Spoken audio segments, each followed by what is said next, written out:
potential and pursue truth? Whether something is possible or not, there's no rules. There's no rules. But those people who tend to be social tend not to be the ones who pursue truth. But there's no rules.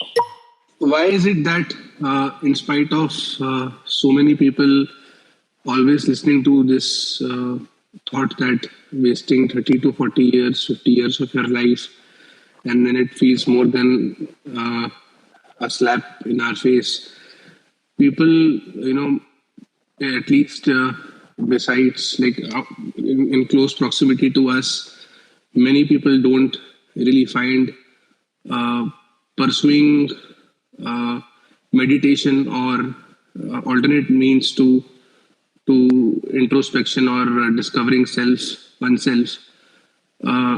So I've always been curious to understand, why isn't this becoming like a cultural phenomena rather than always, it's just like a textbook kind of a thought that keeps on propagating. Well, there's no mass enlightenment.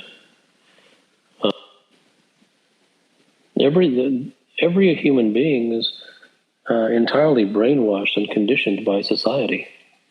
Society has destroyed human beings irrevocably, largely irreversibly. The human beings who survive the assault of society are extraordinarily small. And it isn't really a human being's fault. It's when you live in a world of neon lights and you live in a world of messages propagated on bumper stickers and spirituality, self-help, and messages everywhere, from newspapers to books to magazines to media to whatever it may be, and that's all that you've ever heard. And all you've ever heard is untruth, because society's all based upon untruth. It is unreasonable and it is impractical to think that any semblance of the population would regard society as lies. It is impractical to believe that anybody would say, everything that I've heard is a lie. Experts don't know what they're talking about. Books tell cosmetic and completely ineffective methods and techniques which have no meaning, have no basis in reality. I'm going to turn everything off because it's all lies. That no one does that. That's an extraordinarily rare human being.